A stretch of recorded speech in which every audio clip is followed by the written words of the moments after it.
खुद से ही बोलते रहते हैं कि यार ये मेरी लाइफ में क्यों हो रहा है, या सिर्फ मेरी लाइफ ही इतनी ज़्यादा क्यों ख़राब है दूसरों की तुलना में, मैं बार बार क्यों फेल हो रहा हूँ, सक्सेस क्यों नहीं हो पा रहा हूँ, सफलता क्यों नहीं मुझे मिल पा रही है, कौन से ऐसे काम मैं कर रहा हूँ या कौन से ऐसे मिस्टेक्स कर रहा हूँ बार बार जो मुझे सक्सेस से दूर ले जा रहा है, या मेरी लाइफ ही इतनी ज़्यादा क्यों स्ट्रगल में भरी हुई है और बहुत अच्छे से जी रहे हैं लेकिन मेरी लाइफ सबसे ख़राब है। रोते रहते हो यार, क्यों रोते हो भाई? हाथ पैर कट गए हैं दोनों आपके, या फिर आपको कोई हाईटेक बीमारियां हो गई हैं जैसे कैंसर, स्ट्रोक, या फिर बहुत सारी ऐसी बीमारियां हैं जिनसे आप उभर नहीं सकते हैं। अगर एक बार वो हो गई तो वो नहीं है ना, तो फिर आप क्यों रो रहे हो? आप तो बिल्कुल हष्ट पुष्ट हो ना, एकदम ठीक हो जैसा एक्चुअली होना चाहिए। तो फिर क्यों हम ये मान बैठते हैं कि मेरी लाइफ खत्म हो गई, मेरी लाइफ में कुछ नहीं बचा है, मुझे कुछ करना है लेकिन ऑप्शंस नहीं है, विकल्प नहीं दिख रहे हैं, रास्ते नहीं दिख रहे हैं, क्या करूं क्या ना करूं, कुछ समझ में नहीं आता है। रुक जाओ, जहां पर हो आप वहीं पे रुक जाओ, रुक के आराम से सोचो, धैर्य से सोचो अपने माइंड में कि अब एक्चुअली आगे मुझे क्या करना है।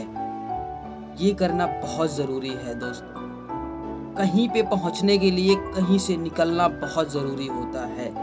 अगर आप जहां पर हैं उससे पहले आप सुनिश्चित करें कि आपको कहाँ जाना है और आप अभी हैं कहाँ, आपका स्टेट क्या है, अवस्था क्या है, किस अवस्था में आप हैं और किस अवस्था में आप जाना चाहते हैं। तो सबसे पहले आप अपने पुराने स्टेट से बाहर निकलें। बहुत सारे लोग यहाँ पे गलती करते हैं कि उसी स्टेट में फंसे होते हैं और अपने ड्रीम्स या अपने सपने को देखते रहते हैं उसी स्टेट में फंसे फंसे, और वो कभी भी अपने ड्रीम को पूरा नहीं कर पाते हैं। सबसे पहले निकलो वहाँ से ना, जहाँ पे अभी हो वहाँ से निकल के अपने ड्रीम के लिए आप जी खोल के तैयारियां करो। जितना करना चाहते हो उतना करो, मन भर के करो। बोलने दो समाज को क्या कह रहा है, फैमिली क्या कह रही है, किसी से कोई मतलब नहीं।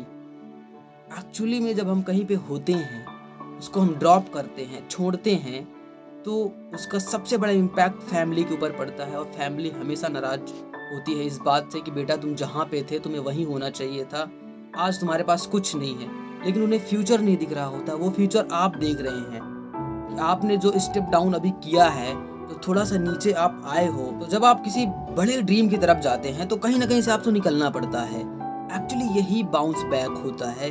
जब आप स्टेप डाउन होते हो और आप सडन अपने ड्रीम की प्रिपरेशन करते हो, प्रिपरेशन करते करते ही आप सक्सेस हो जाते हो। वही बात हो जाती है कि तूफान से आने के पहले की जो शांति होती है वो होती है। उस शांति को अगर आपने ऑब्जर्व कर लिया और आपने जी भर के तैयारी कर ली ना, तो मैं वादा करता हूँ कि आप अपने ड्रीम से कभी भी भटक नहीं सकते हैं। फैमिली, समाज, दोस्त, यार, रिश्तेदार क्या कह रहे हैं सब भूल जाओ। सिर्फ तुम्हें अपने ड्रीम और अपनी लाइफ पे फोकस करना है। बार बार फेल हो रहा हूँ और मेरे साथ वाले जो हैं वो एक ही अटेम्प्ट में सक्सेस क्यों हो जा रहे हैं। आप डिप्रेशन की तरफ जाने लगते हैं ये सोच सोच कर कि मैं बार बार क्यों फेल हो रहा हूँ। यार तुम्हें एक्चुअली नहीं पता है कि तुम उसकी तुलना में कितना आगे जाने वाले हो। अगर वो एक अटेम्प्ट में सक्सेस हुआ है तो उसकी अचीवमेंट और तुम्हारी 1000 अटेम्प्ट बाद जब तुम सक्सेस होगे ना, तुम्हारी अचीवमेंट उसकी अचीवमेंट से बहुत बड़ी होगी, जिसकी कोई तुलना नहीं कर सकते हैं। सबसे पहले खुद को मोटिवेट करना सीखिए, दूसरे पे डिपेंड ना होइए अपने मोटिवेशन के लिए।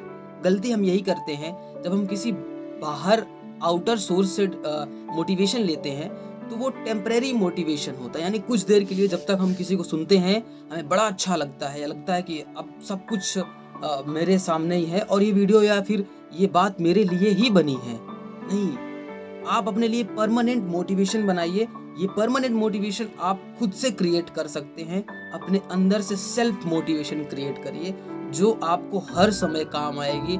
ना कोई वीडियो देखने पड़ेगी, ना कोई फोटो, ना किसी को सुनना पड़ेगा। आप खुद से अपने आप को मोटिवेट करना जैसे ही सीख जाएंगे तो लाइफ में किसी भी प्रॉब्लम में, बड़ी से बड़ी समस्या में आप घिरे होंगे तो आप सोल्यूशन चुटकी में निकाल लेंगे। आपको किसी के भी वीडियो, किसी की भी फोटो या किसी के भी डायलॉग्स नहीं सुनने पड़ेंगे। आप खुद से भी मोटिवेट हो सकते हैं। देखिए ये बात सभी को पता होता है कि समय किसी का दास नहीं होता है। टाइम अपने अकॉर्डिंग चलता ही रहेगा, आप उसे रोक नहीं सकते हैं, या कोई भी शक्ति इस दुनिया में नहीं है तो टाइम को रोक सके।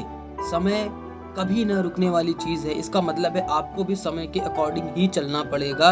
आपको भी अपने 24 घंटे में से एटलीस्ट 8 से 9 घंटे आपको यूज़ करने ही पड़ेंगे। अगर आपको एक्सट्रीम सक्सेस चाहिए, एक अच्छा सफलता आपको चाहिए, तो आपको 8 से 9 घंटे कम से कम आपको टाइम देना ही पड़ेगा। इससे कम अगर आप टाइम देते हैं तो आपका सक्सेस भी उतना ही छोटा होगा जितना आप छोटा टाइम देंगे अपने लिए। तो सबसे पहले सुनिश्चित करें, आप अपने आसपास के इन्वायरमेंट को देखें, आप कहाँ पे रहते हैं, क्या करते हैं, नेगेटिव लोगों के साथ तो नहीं रहे हैं, या फिर ऐसे लोगों के साथ तो नहीं रहते हैं जो आपको हमेशा स्टेप डाउन ही करते हैं, कभी आपको स्टेप अप नहीं करते हैं। तो स्टेप अप जैसे लोगों के साथ रहे जो आपका हमेशा धैर्य बढ़ाते रहें। इन्वायरमेंट और संगति का बहुत बड़ा प्रभाव पड़ता है हमारी लाइफ में, इसको भी समझना बहुत ज़रूरी है।